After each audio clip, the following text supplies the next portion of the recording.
Welcome to From the Iceberg. And if you'd just like to say hello to everyone out there. Hi, I'm Taryn from Lilith Rising. Taryn, tell me about Lilith Rising and how it all got started and how long have you guys been running for, and etc. Well, Lilith Rising was actually born out of the ashes of a previous project that I joined back in 2020. So like in the middle of the pandemic.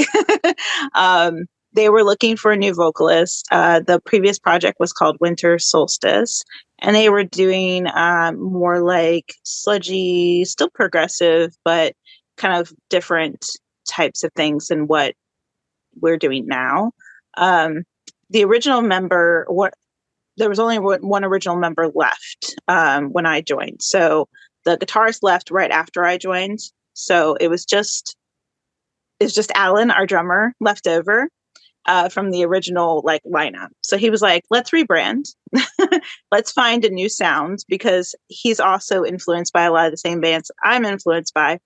So let's find a new sound, do something a little bit different than what's happening in our current scene, but still pull from our influences. So we took that. We're still in the progressive metal area. We also wanted to introduce some of the symphonic portions of our influences, some of like the ambient, witchy, just kind of like not make it sound like everybody else's, but still pull those influences. So that's how we kind of started Lilith Rising. We went through a bunch of different names, and we ended up on that one because I had the lyrics to Dear Lilith already done. Those were sent to me from whatever at 3:00 in the morning, and a melody and everything. So when it came to naming it, we're like, what's not already taken? And I really liked the album from Incubus Succubus. It's called Lilith Rising. So I wanted to pull that in, that really powerful female figure who's slightly misunderstood into our music, and kind of set her and us in a different light, you know? So that's how we kind of got started. We've been together not as a full unit, because we're still like trying to figure out our bandmates, but we started in 2021, and that's when we released our demo of Goddess Rising. And then we had some transitions in bandmates. We were just doing a bunch of shows in 2021. As soon as they let us outside, we were going out and doing shows. And in 2022, that's when we were working on our transitions of bandmates, and then finally getting Dear Lilith out at the end of the year. So that's kind of where we're at right now. So we've been together as Lilith Rising for about 2 years, working on a third year. And how did you cope in the COVID times? I mean, with trying to create, was it all done remotely? No, because that was what helped me cope, is because we were all in the same kind of pod. Everybody was staying safe. The only one that was working outside of the home at the time was our drummer, and they were constantly having to get tested. And then they couldn't come to work if they did. So there was a huge shortage in staff. But that's what kind of like kept me sane, was joining this band in 2020 and coming out of my depression and being around people and making music. I think we were still able to do some outside shows. Some places in the United States had more lax type of views, but we definitely couldn't be indoors. So we could be outside as long as we were spread apart. So we did that specifically in like South Carolina, North Carolina area. But in 2021 is when we were let out. So that helped a little bit. During the summer, we did more shows. We got to be on stage a lot more. 2022 is when we kind of went a little bit more into hermit mode, trying to figure out bandmates and stuff. But we still did a couple shows.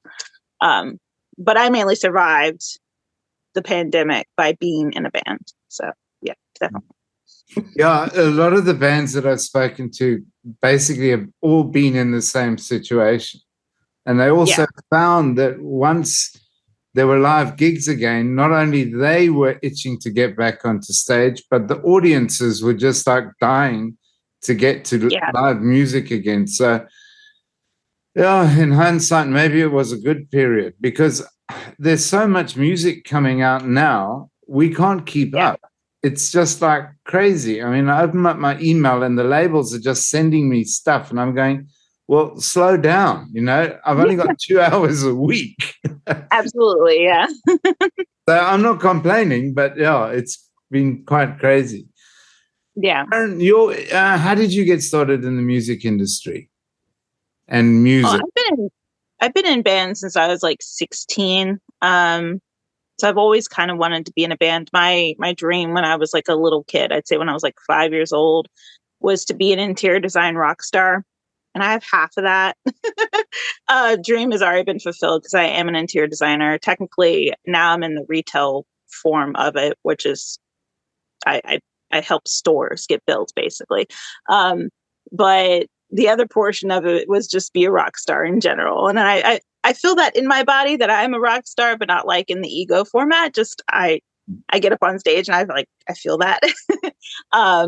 But when I was around like 19 years old, I was in a band that did pretty well in New York City. But we were signed, and then all of a sudden we weren't signed all together at the same time because we did an album. We were picking up progression, momentum, and then the whole label fell into the ground, basically. So we lost all access to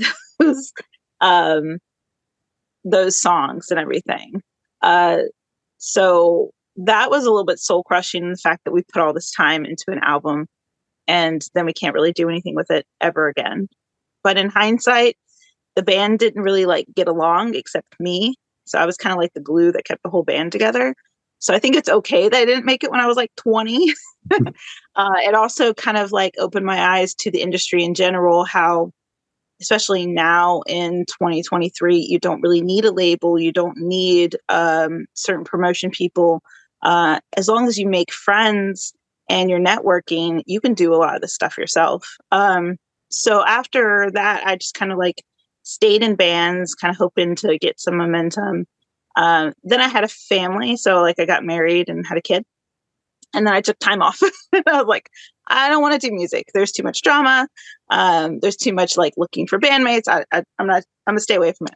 And then I got a text, I believe, from one of my friends who was also friends with the drummer in this current band. And he was like, hey, I know you said you were looking again, so maybe you can get that. And then I joined Winter Solstice, and now we're Lilith Rising at the time. So there's a big blank spot in my music. I was in a little bit of a hiatus, but I've always wanted to. I just enjoy being on stage. That's really all I care about, is like making music and being on stage. Not all I care about, but in the terms of the music realm, that's what I care about. And you mentioned Nightwish being one of your main influences. What other bands influenced you? So I fell in love with Nightwish when I was like 15. So to put that in perspective, I would say that's the longest love of my life. That I'm now 35. So that's been a long time that I've been in love with the band. So like 20 years. After that, I fell in love with Within Temptation. Because I feel like you kind of like go in that progression. Once you have one Euro band that you're into like a bunch of them. So Within Temptation, a lot of like woman fronted bands are what drove me to stay with music, because you get discouraged in this industry, seeing all these male fronted bands making it big. But when you see the women coming out and doing these things, I feel like Nightwish and Within Temptation of doing it bigger and better a lot of the times. So that really inspired me to kind of like how I write my music, how I think about music, all the layers and everything. I was also greatly influenced by a previous band of Flora Jensen's, which was After Forever. So I got to actually see them in New York City back in, I think, 2005, 2004. that was one of their first tours in the United States. So I saw Nightwish and After Forever at the same time. So I was greatly influenced by her as a singer overall, even back then. So those are, I'd say, my biggest two influences. Yeah, it's interesting because I think it was on that tour when they got rid of Annette Olsen, and she was with After Forever, and they asked her to step in 24 hours before the show. I think it was in Detroit, the Detroit show. Mm-hmm. They said, well, will you? And they got some other lead vocalist as well, and they asked them both, and then it just gelled. And I mean, I was gobsmacked because I thought Nightwish were finished after Tarya left, and then they did go into a bit of a lull, and then when Fleur joined them, I mean, that just blew the socks off. Have you ever listened to Visions of Atlantis? Yes, I have. Yeah. I was actually, I had that on the background when I was working the other day, and I had it just playing. But I also like watching the shows too. So I'll just have those kind of I have like a whole playlist that includes that one and Nightwish. They've just dropped a new single as well, which is brilliant. So. Oh yeah, I'll have to listen to that. I saw it and I just haven't listened to it yet. No, it's great. Those are my mainstay bands as well. Funnily enough. So enough about me. The band's influences. What are the other members of the bands and their influences? Are they also coming from the Nightwish side, or is there other stuff?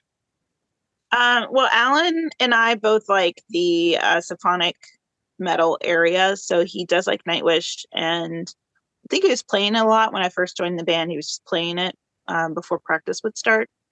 He also is a big fan of Van Halen, and he's pretty insistent that I do a cover of a Judas Priest song, "Touch of Evil," which I want to do it. So we might have a cover of that at some point soon. Working on that one. So he likes a lot of the Van Halen type bands. He's very much influenced by their drummer.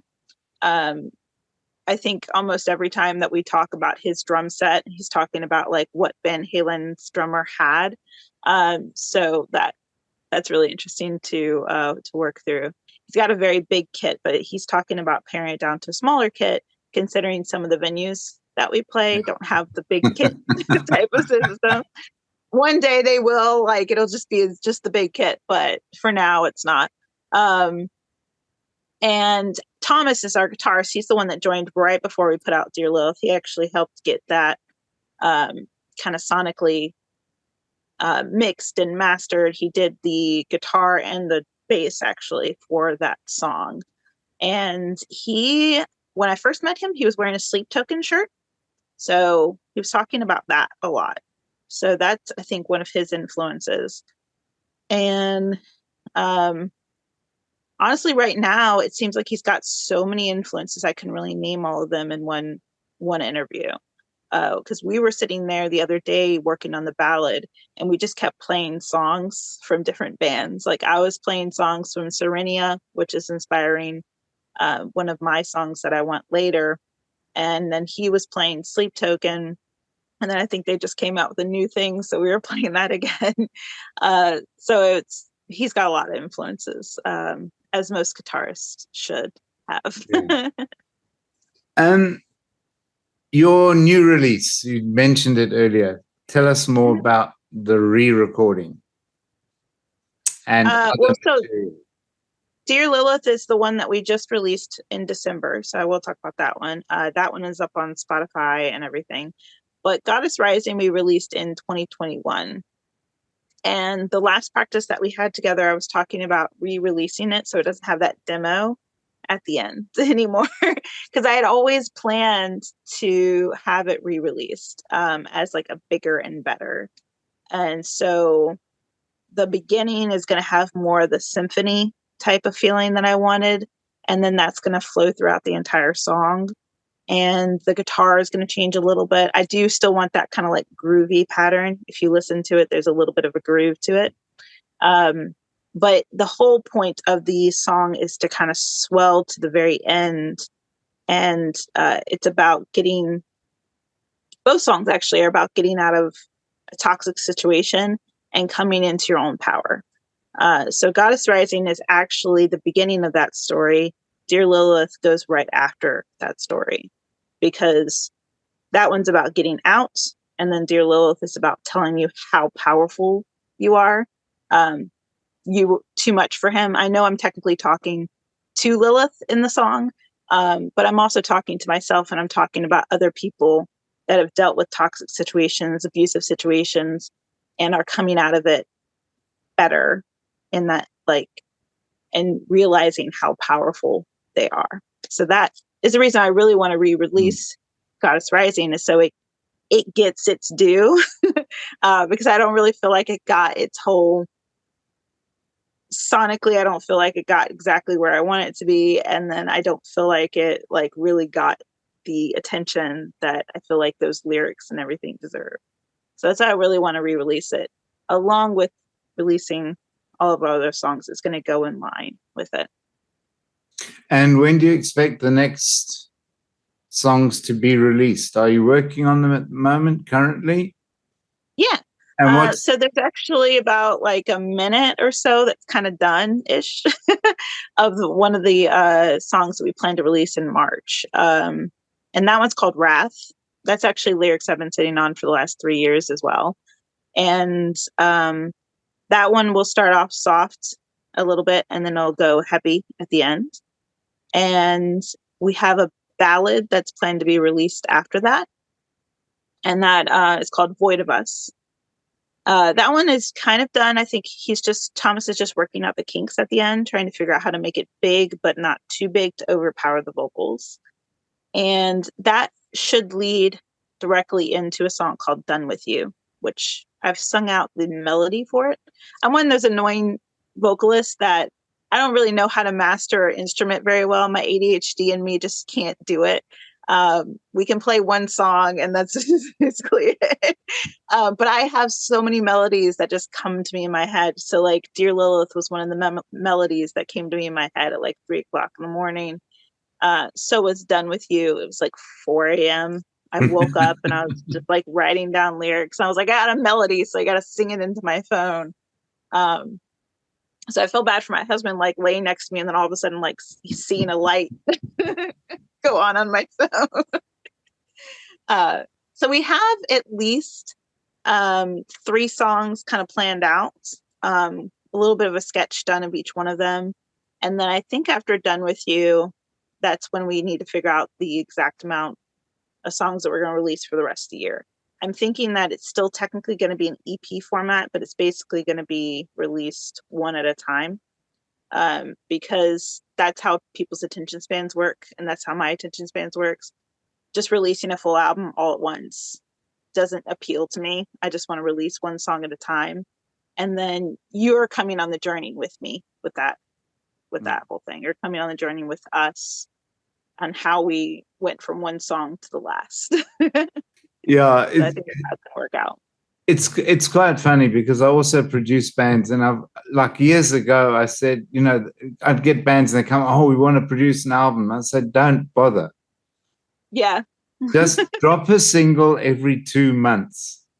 Mm-hmm. And then right at the end, you can then maybe release an album or a best of collection, because I firmly believe, apart from if you go into the progressive rock concept album arena, yeah, you're right. People don't buy, I don't think people really buy albums anymore.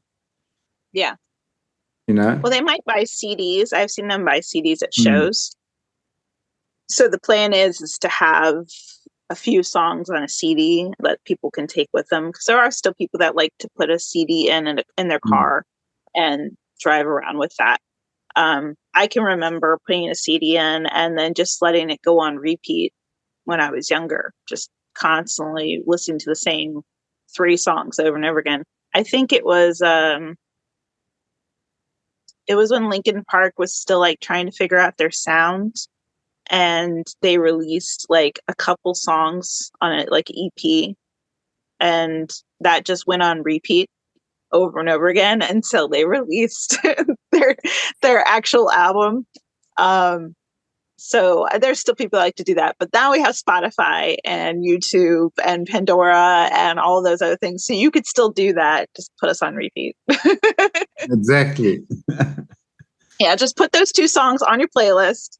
Just have it called Lilith Rising, and then you can just repeat those until we put out the next song. And if you follow us on any of those platforms, you're going to know exactly when those songs come out. Comes up. Yeah. Yeah, it's actually. So yeah, our plan is to go March and April. So it's not going to be we're not going to make you wait 2 months in between them.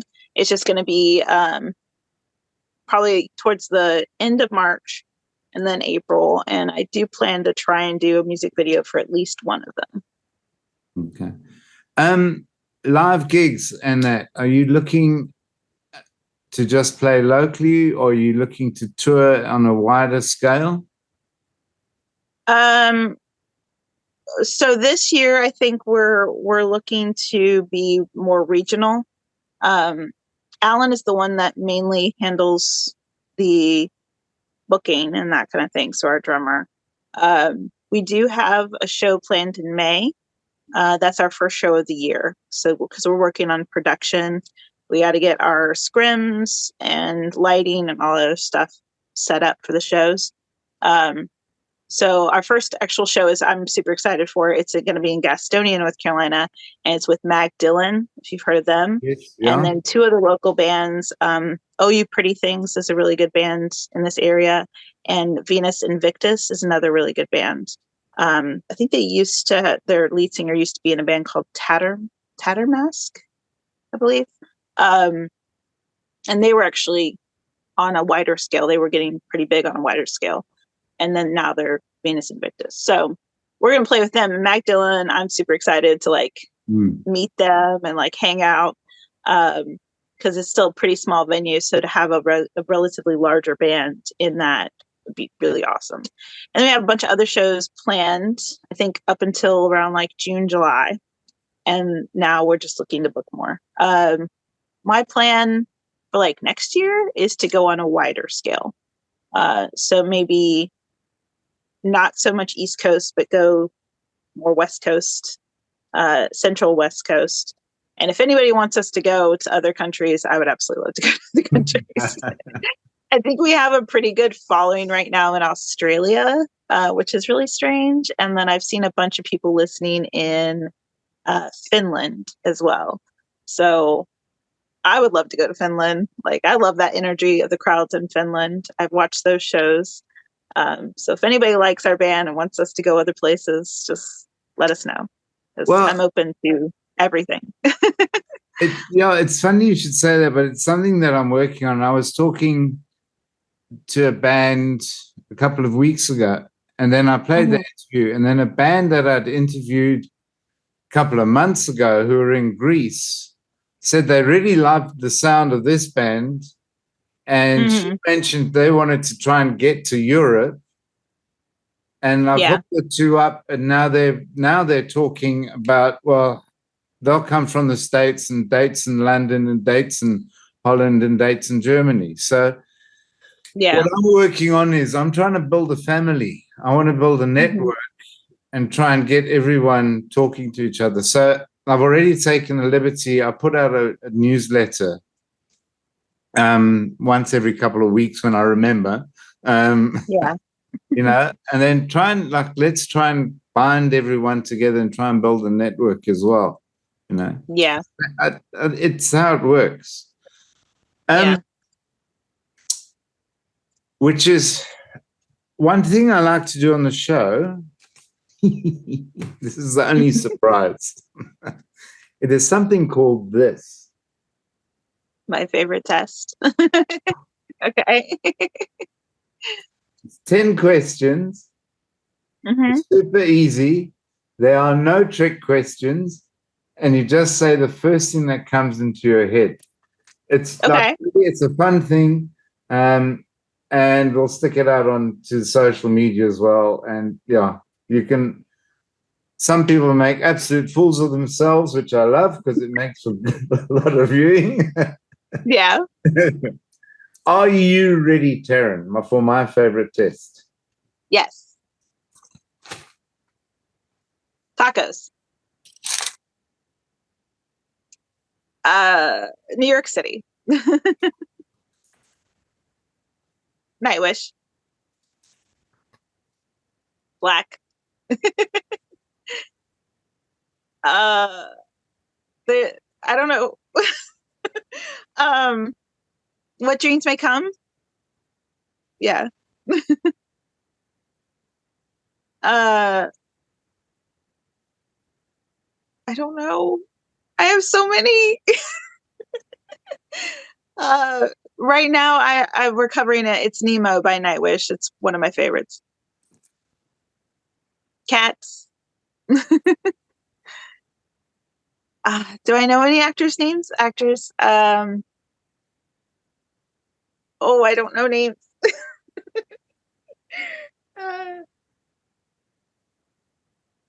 I don't know. My favorite drink, as in like alcoholic drink, I like cider.